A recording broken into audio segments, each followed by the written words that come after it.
I have a simple proposition here. You know, if Bernie Sanders never said he was a democratic socialist, based on what he's saying, people wouldn't be calling him a democratic socialist. That's how he characterizes himself in sort of European terms, the democratic socialist parties in Europe. But why is she having trouble? Well, I think that Bernie is speaking to a yearning that is deep and real, and he has credibility on it. And that is the absolute enormous concentration of wealth in a small group of people, with the middle class now being able to be shown being left out. There used to be a basic bargain. If you contributed to the profitability of an enterprise, you got to share in the profit. That's been broken. Productivity's up, wages are stagnant. Hillary's talking about that as well. Well, it's relatively new for Hillary to talk about that. Hillary's focus has been on other things up to now, and that's been Bernie's. No one questions Bernie's authenticity on those issues. And they question hers, you think? Well, I think they question everybody's who hasn't been talking about it all along. But I think she's come forward with some really thoughtful approaches to deal with the issue. But I just think, and look, you know, everybody, you know, it's the old thing. Everybody wants to be the favorite. No one wants to be the prohibitive favorite. Mm-hmm. And so it's an awful high bar for her to meet, that she was the absolute prohibitive favorite. I never thought she was a prohibitive favorite. I don't think she ever thought she was the prohibitive favorite. So I think it's, you know, everything's sort of coming down to earth, just settling in, but it's not over.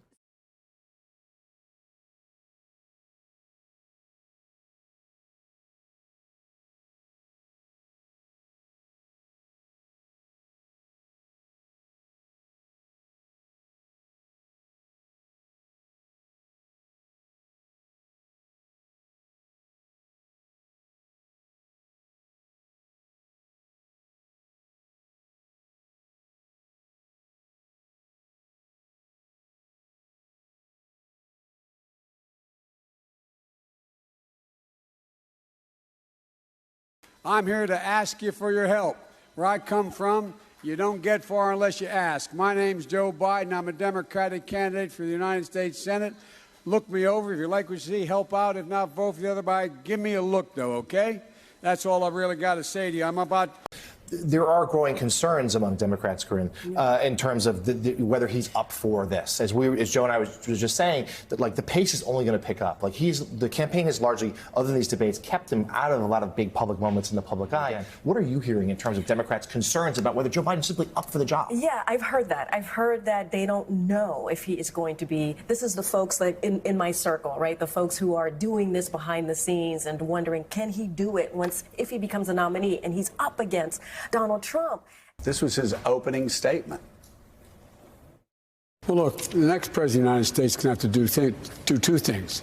Defeat Donald Trump, that's number one.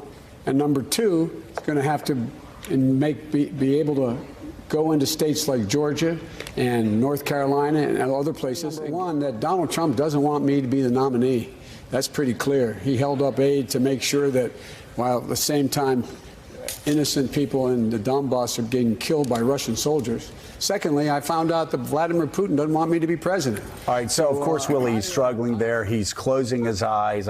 He knows he's having trouble finding words. The sentences are jumbled. The words are jumbled. But I just wonder, is the media grading Joe Biden on a scale? Are we afraid to say that a lot of his sentences don't make sense, that he's having trouble completing thoughts? Trump has fanned the flames of hate and sought to divide us. He's insulted, demonized, and actually just the way he talks about people. We hold these truths to be self-evident. All men and women created by you know the thing. This day, 30 years ago, Nelson Mandela walked out of prison and entered into discussions about apartheid. I had the great honor of meeting him. I had the great honor of being arrested with our UN ambassador on the streets of Soweto trying to get to see him on Robbins Island. We have this notion that somehow if you're poor, you cannot do it. Poor kids are just as bright and just as talented as white kids. wealthy kids, black kids, Asian kids. No, I really mean it, but think how we think about it. They do not have to buy in. You just said that. You just said that 2 minutes ago. You just said 2 minutes ago that they would have to buy in. You said they would have to buy in. Have to buy in. If she qualifies for Medicaid, are you forgetting what you said 2 minutes ago? Be in for it. Are you forgetting already what you said just 2 minutes ago? I mean, I can't believe that you said 2 minutes ago that they had to buy in, and now you're saying they don't have to buy. You're forgetting that. I said anyone. Go to Joe 30330 and help me. And I want to come to you and talk to you about inequality in schools and race. In a conversation about what responsibility do you think that Americans need to take to repair the legacy of slavery in our country? Well, they have to deal with look, there is institutional segregation in this country. And from the time I got involved, I started dealing with that. Redlining, banks, making sure that we are in a position where, look, give every single teacher a raise to the equal raise of getting out the $60,000 level. Number two, make sure that we bring in to help the teachers deal with the problems that come from home. The problems that come from home. We have to make sure that every single child does, in fact, have 3-, 4-, and 5-year-olds go to school, not daycare, school. We bring social workers into homes of parents to help them deal with how to raise their children. It's not that they don't want to help. They don't know quite what to do. Play the radio. Make sure the television, make sure you have the record player on at night, the phone. Make sure the kids hear words. A kid coming from a very poor school, or a very poor background, will hear 4 million words fewer spoken by the time they get there. There's so much. No, I'm going to go like the rest of them do. That doesn't cross my mind that I'm stuttering, but apparently people will say occasionally, particularly when I'm tired, I'll say, and I'll find myself searching for a second. That has caused carnage on our streets. 150 million people have been killed since 2007 when Bernie voted to exempt the gun manufacturers from liability. We choose unity over division. We choose science over fiction. We choose truth over facts. And so, folks, if you're interested, join me. International leaders spoke about it.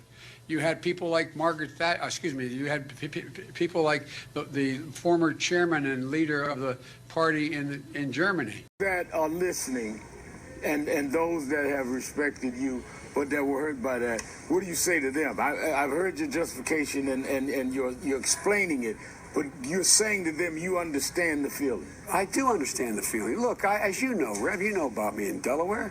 I came up in that community. I came up in the black church. I came up because that's where we sit down to organize, to go out and march. I was not an activist. I worked at an all-black swimming pool in the east side of Wilmington, Delaware.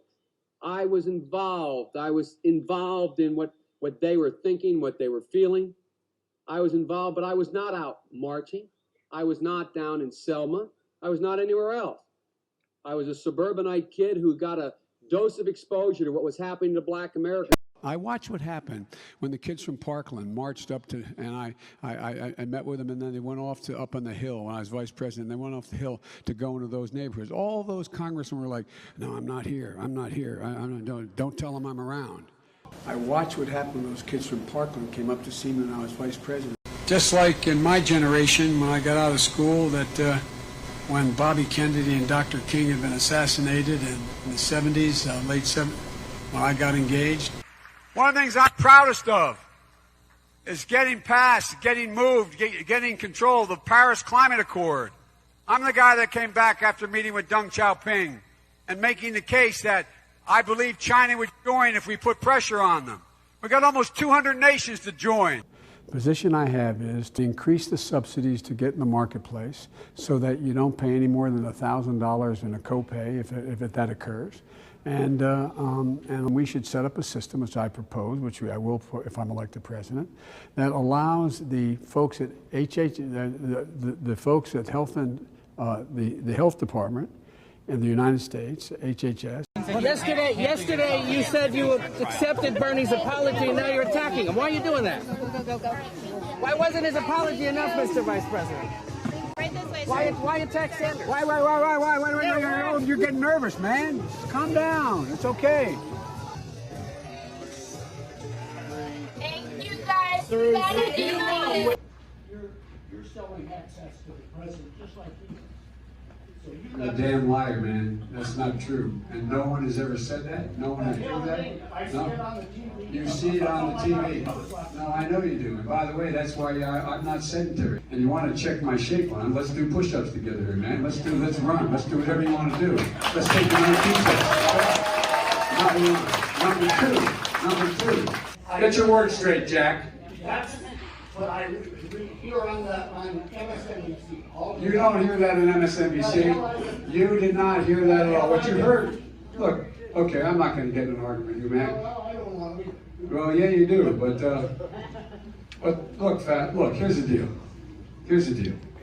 Your great governor has done incredible things, or the former governor with Medicaid, Medicare, Medicaid, and Medicaid. My long friend, time friend, and she's a friend. She's been my friend in and out of public life.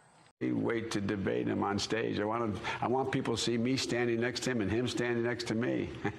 We'll see who's sleepy.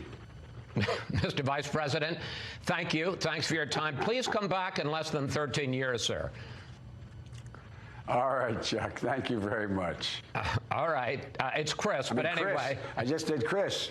No, I just did. They're going to have a conversion of the road to Damascus. Because now you say, by the way, are you going to stick with the president on the following president, the last guy, on this issue? And just start naming them, whatever it is. Because they invaded another country and annexed a significant portion of it called Crimea. Right. He's saying that it was my boss, it was his fault.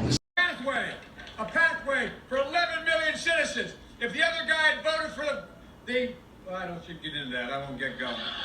Look, the iron workers, the steel workers, and turn this primary from a campaign that's about negative attacks into one about what we're for, because we cannot get reelected. We cannot win this reelection. Excuse me, we can only reelect Donald Trump.